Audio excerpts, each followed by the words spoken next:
I even introduce this panel or my panelists, we just need a big round of applause because I think we were the only panel to have entrance music. So please give my panelists a big round of applause. Thank you so much for joining us for the Music and Culture as Investable Assets panel. I'm Jen Sanasi. I'll be your moderator today. I am joined by Andre Lyon. He's a Grammy award-winning music producer. Lori Hotz, who's right here to my right-hand side. She's the co-founder and co-CEO of Lobus, and Sandy Kaul, SVP Digital Asset Advisory Services at Franklin Templeton. Now, before we get started, yes, another round of applause, please. It's late in the afternoon. We'll take everything we can get. Andre, tell me about the entrance music. I mean, first of all, if you haven't checked the Benji booth in the back, you know, you're missing out. It's the biggest token in the game. It's the only one that really matters. It's Franklin Templeton's new market fund token. And, you know, it's all about the Benjamins. You know what I'm saying? That's what we're all about. We changing the face of the game. Super excited about a lot of the things that we have going on. And it's a new day. Shout out the whole Franklin Templeton team over there in the cut. You know what I'm saying? We're doing it big. All right, music as investable assets. It is all about the Benjamins. Sandy, tell me, what are financial investment firms like Franklin Templeton doing partnering with music producers like Dre? I would not expect this from a firm like Franklin Templeton. Well, partnering with Lori and Dre and with Lobus has been one of the most fun things I have gotten to do in the past year. And they are magnificent people who really have such a vision for what is possible for not only creating new types of access for individuals and fans and those looking to create affiliations with the music that shapes their life, with the art that shapes their life, with the venues and the teams that shape their life. But they're also really thinking about how do the artists, the people that are really part of creating all of these amazing things that enrich all of our lives, how do they also get the financial benefit of their work throughout their life and for their heirs and their multi-generational families. So it's been a super exciting journey. Lori, help us lay the foundation here. Tell me about Lobus. Lobus is a company that's very focused on leveraging blockchain and tokenization to drive creator equity. And it's been amazing to focus on something of social import with a partner like Franklin, where we're really changing the whole economic paradigm for both the investor and the creator. So we're really excited to be here. Dre, talk to me about your music journey. Why is Web3 so exciting? How did you end up in this seat here at Consensus talking about music as a new asset class? Well, me and my partner Kaul, we were getting approached by a lot of hedge funds trying to purchase our catalog. And they were throwing crazy multiples at us. And I just knew there had to be some kind of reason why this was happening. So last year, I was invited to do a panel in Davos at the World Economic Forum. And that's where I met Lori from Lobus, and we just shared the same values about creatives being able to access and create generational wealth using their talent, right? A lot of people talk about creating generational wealth, but it's all talk, you know, unless you put it into action. So what I learned was, through some other people I met out there, that the Web3 technology was going to explode the asset value of things like catalogs. So, you know, Lori and I started just, you know, she likes to call it magical thinking. We just started talking about how can we, you know, embrace the technology and bend it in a way that would serve the creatives. You know what I'm saying? So that's what we're doing. And you know, it's 50 years of hip-hop. We've been celebrating hip-hop all year long. And, you know, from the beginning of tech, you know, the culture that we call it, the culture where I'm from, we embrace technology, and then we use it in a way that it wasn't intended. And when we do that, we explode the value of that IP. So, you know, 50 years ago, you know, you used to use your record player to play vinyl. Like, I'm sure everyone has their favorite bands. They used to buy their favorite records. What we did was we took 2 turntables and started cutting up the music, sampling the beats, and we created hip hop with that. So we look at NFTs as the same thing, the same vision, to be able to create your music, have ownership of it, track the sales, be able to keep a lodging of all the people who are consuming your music, and create your own ecosystem. And we're super excited about everything we're doing.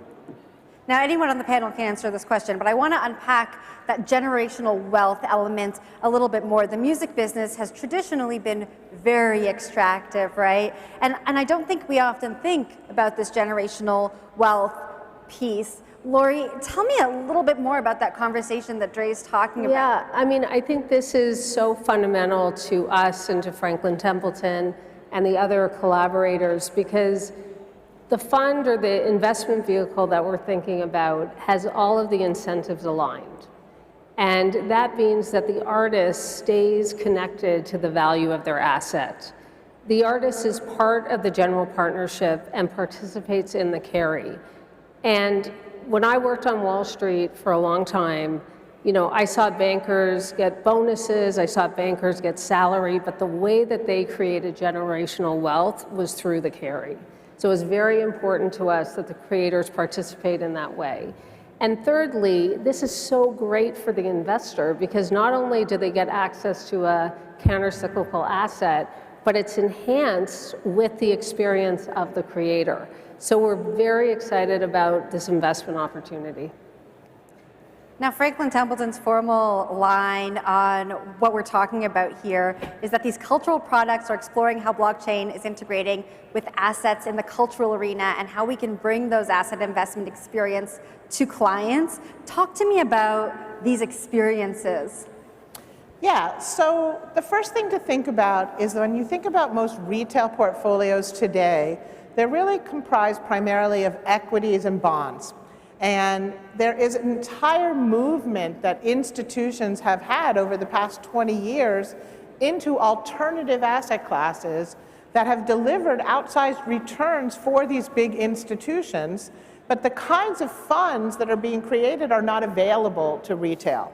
And so I think the most important thing is that these new types of assets, we feel, are going to become a new tier of alternatives that are accessible to the individual, that individuals can put into their portfolios, and they can participate in royalty streams to get more income in their portfolios. They can participate in the ownership of collectibles and in other items that will appreciate in value as part of their portfolios. So Franklin Templeton is primarily interested because we want to get the diversification benefit of alternatives into individual portfolios. The really exciting part of doing this is not only are these investments understandable to the average individual and relatable, but it actually is also a way to connect them to their investment portfolio more effectively. They can actually enjoy and get life benefits, not just financial benefits from their portfolio. They can get into special events that the artists that they care the most about are throwing just for token holders.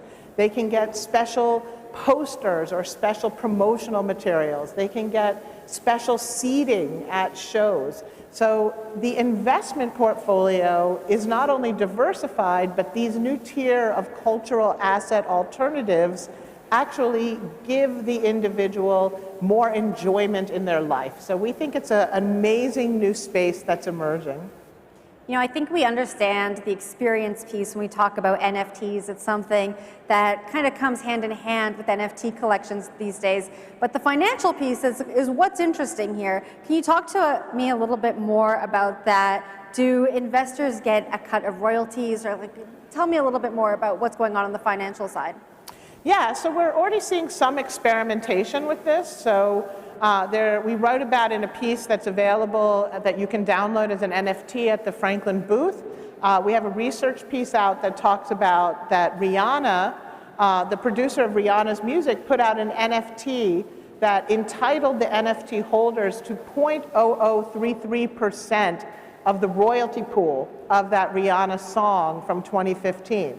And we think that that was an interesting offering because number one, it sold out very quickly, but number two, it raised the value of the catalog that that song was sitting in by 16%. Wow. That's a huge return on one song's sale through an NFT and sharing, in the end, less than 2% of the royalty pool, right? So I think that it really demonstrates that there is a power in the crowd, right? And when the crowd gets involved in the valuation of an asset, that asset value can really explode because this virality that we see that has been feeding communities and social media, we think that the next evolution of that virality is going to be feeding the valuation of assets that go into portfolios. So I think it's a great bringing together of the changing way that society operates through communities and the crowd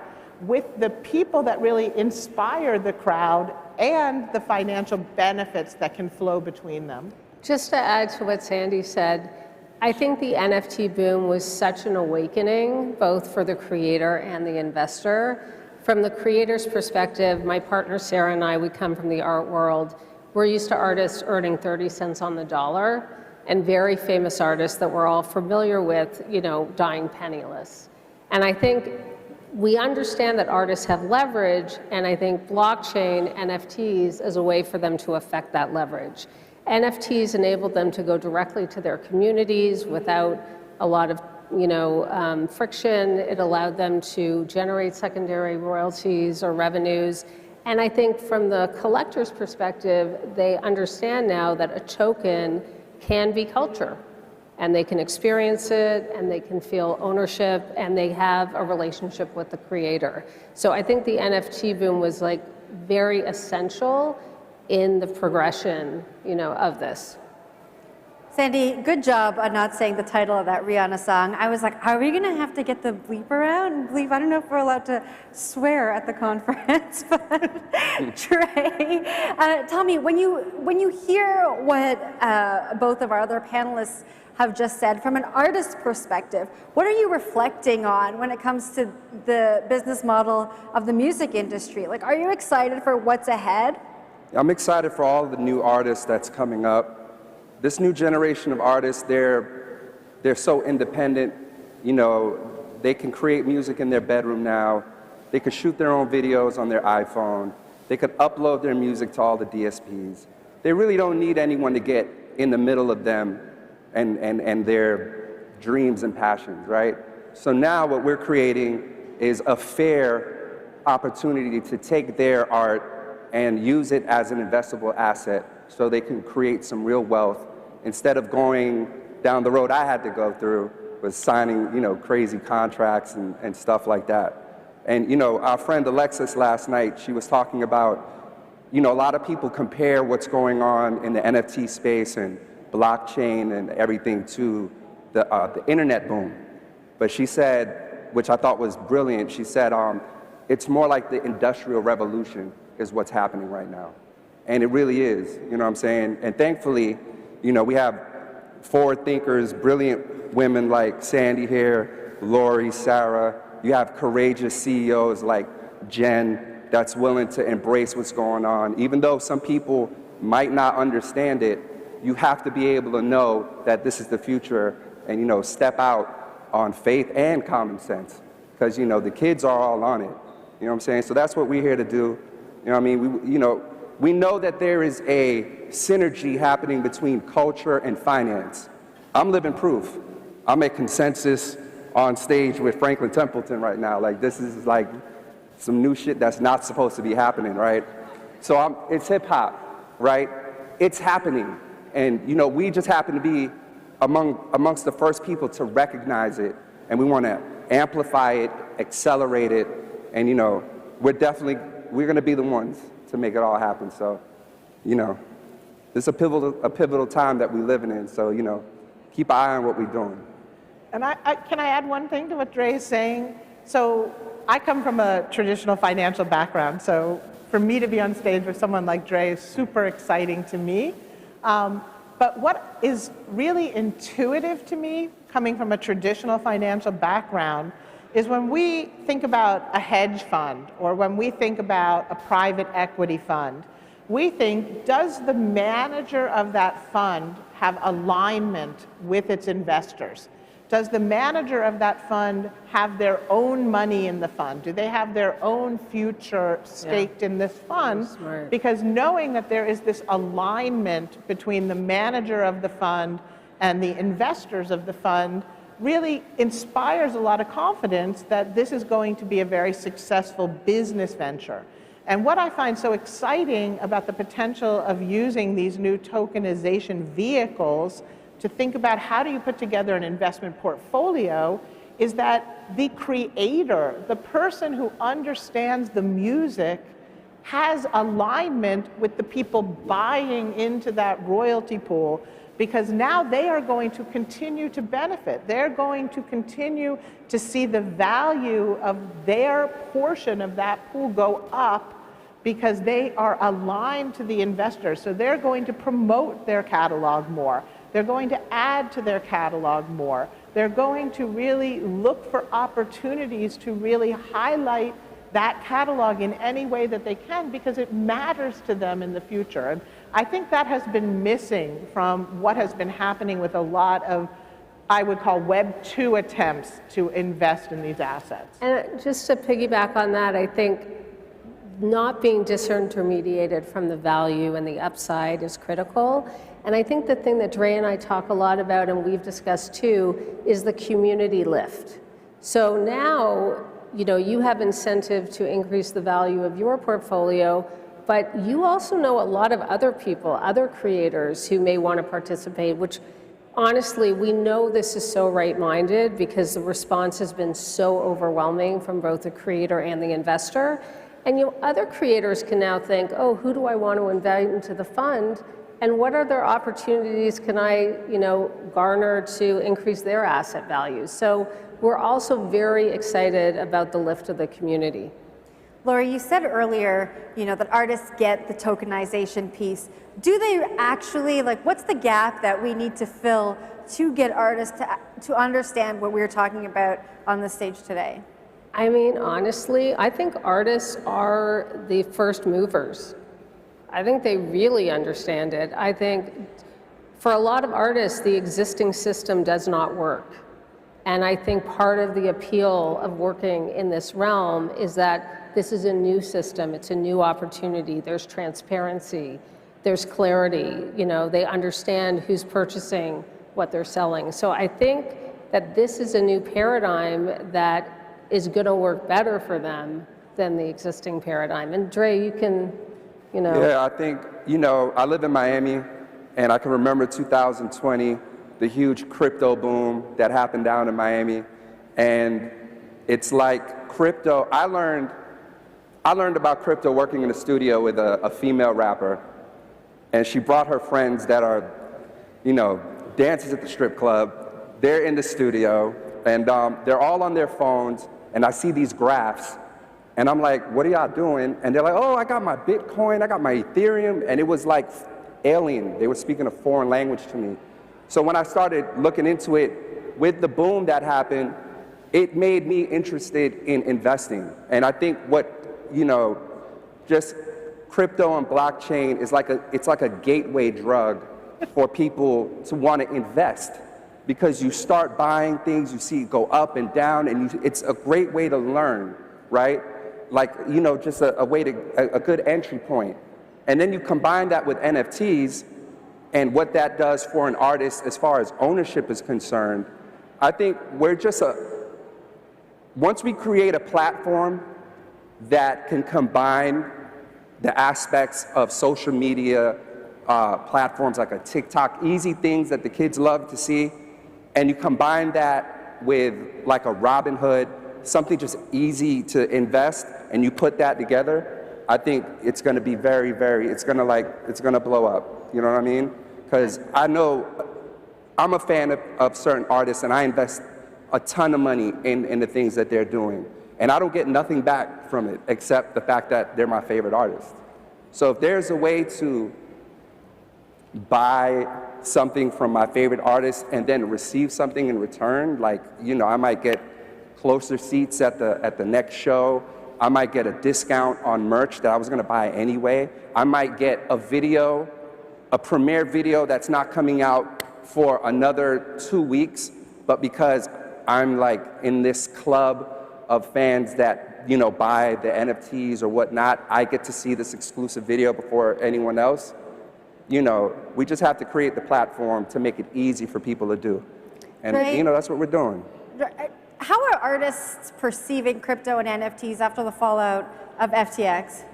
You know, I'll be real with you, like, it hit hard, right? Because I've been someone running around talking about the blockchain technology. I keep saying, don't pay attention to what happened with these exchanges. It's the technology of the blockchain that's what's super important. So it has taken a hit, but, you know, I have a good friend, Rick Ross. He's a big time rapper, and a couple months ago he was like, yo, crypto is dead, NFTs are dead, you know what I'm saying? And then, you know, after some education, now he's coming out supporting it, you know what I mean? It's like anything else, you know what I'm saying? It's gonna take a little bit of time, but I think what we're doing is gonna have a huge effect on the perception of blockchain and crypto. And I've been speaking to a lot of my friends in the industry, and they've been watching what I've been doing, the moves that I've been making with Lobis and Franklin, and they're all super excited, and they want to know what's up, you know, because at the end of the day, we all want to make money, man. You know what I mean? We all want to be able to say that our kids' are set up because of what we've done with our hard work, sweat, blood, tears, you know what I mean? And I think this is the best way, this is probably the only way to make that a reality. You know what I mean? I think one other benefit that we should highlight is the benefit of liquidity. So, you know, normally you would, if you are one of those few people that can invest in a portfolio of catalogs or, you know, other cultural assets, there's usually a longer lockup, or there's very few people allowed in, there's a high price of entry, and, you know, it could be 8 years before you're getting your money. I think the genius collaboration with Franklin is the vision of liquidity for this asset class, you know, and a whole new group of potential investors to attract to this asset class. And I think that's the benefit of blockchain, that's the benefit of tokenization as well. So we're really excited.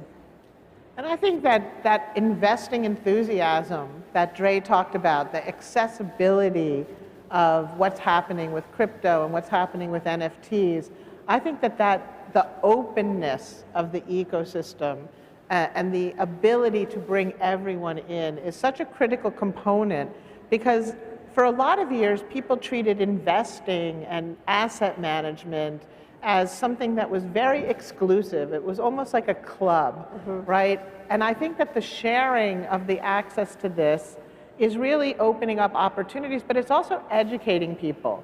And so all Dre's friends that threw money in and saw it fall and are now unsure what to do, that's when the value of having an advisor who understands portfolio construction, who understands portfolio diversification, who can think about risk and reward and utility as axes to actually construct and manage a portfolio.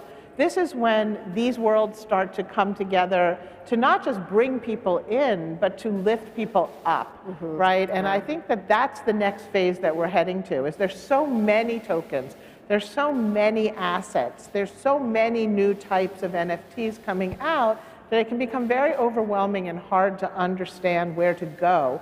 And that's why I'm so excited about what we're doing at Franklin Templeton in really building portfolios for people. And these types of assets are just a critical part of diversifying those portfolios. Well said. Is there a role here for record labels, or are they cut out of this scenario? No. We're not raging against the machine. Like, we want to work in tandem with the publishing companies and the record companies to make it a reality. You know what I mean? That's the only way it works. You have to embrace some of the traditional way of releasing music. You can't just try to like tear it down all at one time, because it'll never work. You know what I mean? So you have to embrace some of the traditional ways of how you release songs, albums, videos, you know what I mean? Because at the end of the day, the last thing you want to do is go out there gung-ho and be stuck out there by yourself, right? And we're all about, you know, embracing everyone. That's what we're about. I think that's one of the most exciting parts about being a part of this space in general is the focus on partnership and collaboration. You know, we were just talking about it, and it's so nascent that people that have a perspective, people that think they see a way forward, you know, working together collectively, you know, accelerates everybody's path, right? Because everybody is looking towards what the future paradigm is, the future infrastructure, and the future set of investors. Do the record labels get it, though? They seem very resistant. I mean, you're not going to have any choice. You know what I mean? No, they're not. Because the kids are going to do what they're going to do, right? And me personally, you know, me and my partner, Kaul, we've signed, you know, a ton of songwriters and producers. They're all like in their early 20s. Some have gone on to win Grammys and whatnot. We pay attention to the youth. Like, you know what I mean? These kids right now are on Twitch playing Grand Theft Auto, pulling in around $150,000 a month playing video games. Like, that wasn't happening for me when I was a kid, right? You know what I mean? They're earning a living playing video games because they figured it out. You know, they combine things, you know what I'm saying? So the labels are always going to bend and adjust to the youth. You know, we're just the visionaries. We're the ones that see it happening, you know what I mean? And we're embracing it. And we're gonna put, you know, we're gonna do what we're gonna do to accelerate the trends. You know, we're still early days, so the last question I'm going to ask is, what is the biggest challenge you foresee overcoming to actually bring this product to a mass audience? Well, I'll start from the actual investment wrapper perspective, right? So, you know, this is a different type of token structure that will require different types of smart contracts to really enable everything that we're envisioning in being able to package these types of assets and make them available as part of portfolios so that they work in portfolios. So we're doing research and development. We're thinking about what are the actual steps that we need to take to think about not just as an NFT as something separate and unique, but how do you think about a portfolio of options that you can put together so that we could have a sleeve of hip hop, we could have a sleeve of jazz, we could have a sleeve of rock, we could have a sleeve of art, we could have a sleeve of vineyards or a sleeve of sports teams memorabilia, right? You need to be able to think about what is the actual physical vehicles that we're going to use to deliver this. So that's one of the challenges that we're working on, and that's going to help us really enable this new asset class. I mean, thematically, regulation, and I think we've heard a lot about that, so we don't need to go there. But I think that, you know, you have the supply, you have the primitive, you know, the tools, you have demand, and now it's about, you know, what is the structure, how do we execute on that structure, and part of that is, you know, what is going to be the regulatory environment to do that. Yeah, we could talk about regulation, I think, for days and days and days and days, but we have to leave the conversation there. Thank you so much. Thank you, Andre. Thank you, Lori. Thank you for having us. Thank you. Thank you all for listening to us chat about music as investable assets. Yo, Wayne, let it rip.